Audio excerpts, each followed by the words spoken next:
The tension inside the studio didn't just simmer, it vibrated like a storm about to break. Anyone watching from the audience could feel it in their bones. Jane Fonda sat at the table with perfect posture, her hands folded, her expression set like carved stone. She wore an elegant blazer, but her eyes were sharper than the crisp lines of her outfit.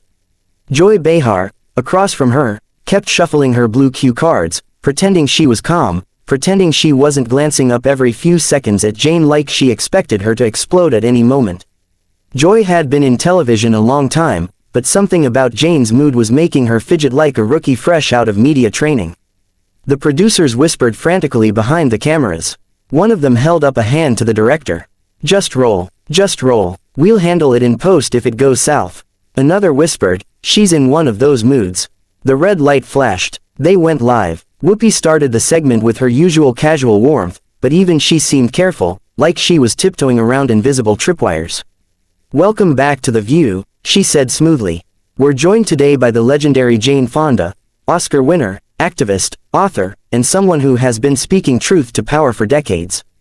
Jane nodded politely, but her eyes didn't soften. Joy plastered on her on-air smile. Jane, always interesting when you visit, she said, trying for friendly but landing closer to forced cheerfulness. Let's start with your newest environmental push. Jane cut her off so swiftly the audience made a sound like air being sucked through teeth. Before we start on that, she said, her tone sharp as a blade, I want to say something. Joy blinked. All right. Jane leaned forward, her voice cool and clear. I hope the show is prepared to talk about the actual stakes, not the watered-down, entertainment version people like you are comfortable with. It took the audience a second to register what had happened, then an audible, ooh, rippled across the rows. Joy's smile twitched. She tried to laugh it off, but it came out thin and shaky. Well, Joy said, straightening her cards to buy time, Jane, we talk about serious things here all the time. But we also try to make the news accessible. Jane raised a brow. Accessible. You mean palatable. You mean safe. You mean shallow enough that no one feels uncomfortable. That landed like a slap. Even Sunny Hostin's eyes widened. Joy stiffened. Jane, we're a daytime talk show. Not CNN, not a Senate hearing. And that's exactly the problem, Jane shot back. People need to be uncomfortable. They need to stop living in denial. Joy's smile faded completely. All right, she said slowly, so we're doing this. Doing what? Jane asked, though she clearly knew. This, Joy said, gesturing between them. You coming on here like a scolding mother. Jane didn't blink. If adults acted like adults, nobody would need to be scolded. The audience gasped again. Even the camera operator leaned in a little, as if not wanting to miss a single detail. Whoopi shot a glance at the producer's booth, silently asking if they planned to cut to commercial. No response. The producers were frozen. Gold was unfolding live. Joy exhaled sharply, straightening in her chair. Look, Jane, we invited you here. And I'm grateful, Jane said tightly. But don't expect me to tiptoe around fragile egos. Joy's eyes hardened. The tension at the table was now thick enough to grip. You know, she said, leaning slightly forward, you've made a career of activism, and that's great. But not everyone wants to be yelled at on a Tuesday morning. Jane tilted her head. If being informed feels like yelling, that's not my problem. That's yours. Joy's jaw twitched. The audience murmured. One of the stage managers poked his head out from behind the curtain, eyes wide, witnessing the trainwreck unfolding. Whoopi attempted diplomacy. Ladies. But Jane wasn't finished. I'm tired, Jane said, her voice rising just enough to send a chill through the room. Tired of people pretending to care about the planet only when the cameras are rolling. Tired of shows like this treating activism like a fashion statement. Joy's eyebrows flew up. Are you accusing us of? Yes, Jane said bluntly. Joy's nostrils flared. Well, I'm tired of celebrities flying private jets to climate rallies and then lecturing regular people about using paper bags. The audience erupted. Half gasps, half claps. Jane froze, then slowly turned her head toward Joy. When she spoke again, her tone was icy. I've done more for this planet in the last 10 years than you have in your entire career. Joy barked a laugh. And I've made millions of people laugh instead of making them miserable. Jane's eyes narrowed into slits. You think this is funny? You think anything about the state of our world is funny? Not everything needs to be a funeral speech, Joy snapped back. Jane leaned forward, lowering her voice to a razor-thin softness. Maybe if people like you took things seriously, we wouldn't be where we are. The commercial break might as well have been a sheet of ice over a boiling pot, thin, fragile, temporary. It didn't cool anything. It didn't separate anything. It only gave the cameras a few seconds to cut away while Jane and Joy continued clashing silently, their eyes locked like two generals across a battlefield. A floor manager hurried toward Joy with a headset, whispering urgently, but Joy waved her off, jaw tight. Jane wasn't much better. She removed her mic, put it back on, removed it again, like her irritation was too big for her to sit still. When the returning countdown began, 3, 2, 1, the tension in the studio tightened until it felt like everyone was breathing the same sharp, cold air. Joy didn't wait for anyone else to start. She plastered on a brittle smile. "Welcome back," she said, her voice the definition of strained professionalism. "We're still here with Jane Fonda, who has very strong thoughts about how we should all be living our lives." Jane didn't even glance at Joy's fake smile. She kept her gaze forward, but her voice cut clean through the air. "I have strong thoughts because the world is burning, Joy.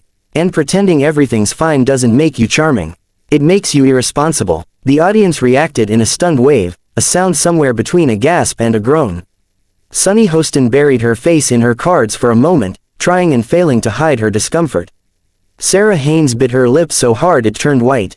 Whoopi Goldberg closed her eyes briefly, the way someone does right before walking into a storm they can't avoid. Joy leaned in, her voice no longer pretending to be soft or pleasant. "You don't get to come on this show and insult people who are trying their best." Jane met her stare head on. "Trying their best? Joy, you mocked climate protesters on this show last month." Joy's head snapped back slightly. "Because they were gluing themselves to paintings. That's not activism, that's drama." Jane raised her chin. "Sometimes drama gets attention." Joy let out a short, bitter laugh. "Oh, trust me, Jane. You know all about getting attention." That was the moment people in the audience leaned forward, sensing the explosion before it hit. Jane's expression flickered, just briefly, just enough. Her voice lowered, sharper than before. "I'm here because the planet is in danger. Not for attention, not for ratings, not to boost anyone's career." Joy didn't blink. "Everything you do is a performance." The crowd reacted loudly, some cheering Joy, many gasping at the direct hit. It didn't matter who they sided with, what mattered was that they had never seen anything like this on The View. Jane placed her hands on the table slowly, deliberately. "You should be ashamed of yourself." Joy shot back instantly. "Why?" "Because I'm not bowing down to Saint Jane the activist." Sunny tried to interject, voice trembling slightly. "Ladies, maybe." Jane cut her off gently. "Sunny, I respect you. But this needs to be said." Then she turned fully to Joy. "You are part of the problem. You make everything a joke. You minimize every serious issue. You hide behind humor because you can't handle being wrong." Joy's face flushed bright red, her breathing audible even through her mic. "I hide behind humor. At least I'm not hiding behind causes to feel important." That landed like a bomb. The room fell silent except for the soft mechanical whir of the cameras. Jane stood. She didn't slam her chair. She didn't shove the table. She just stood up with the calm fury of a woman who had reached her limit. Her voice was low but carried through every corner of the studio. "I don't have to sit here and listen to this." Joy rose halfway out of her own chair, eyes blazing. "Then don't. Nobody begged you to come." Whoopi held out her hand between them, her voice louder now. "Jane, sit down, let's talk this through." But Jane was already pulling off her mic, the wire sliding across her blazer. A stage manager rushed forward, panic all over his face. "Ms. Fonda, please." Jane ignored him. She placed the mic on the table with slow precision, like she wanted the sound of it hitting the wood to leave a mark. "It did. You invite me here to talk about something important," she said, looking straight at Joy, "and the moment it becomes uncomfortable, you turn it into a personal attack." Joy fired back. "You attacked us first." "No," Jane said softly, "I challenged you. And you couldn't handle it." The audience murmured deeply, a ripple of shock passing through them. Some people had their hands over their mouths. Others were shaking their heads in disbelief. A few were grinning like they knew the clip was going to blow up on social media before the hour was over. Joy stepped out from behind the table as well, not toward Jane but nearly in the same direction, like she refused to let Jane leave without getting the last word. "You come in here acting like you're better than everyone. That's why people roll their eyes every time your name comes up." Jane paused, halfway to the stairs leading off stage. She turned back, her expression a mix of exhaustion, hurt, and indignant fire. "You are a disgrace to women with a platform." The words traveled like lightning. Joy's face twisted, her hands shaking. "And you are a guest who won't be invited back." Jane's reply was immediate. "Good, you couldn't pay me to come back." By now, producers were swarming around the edges of the stage, signaling, whispering, panicking.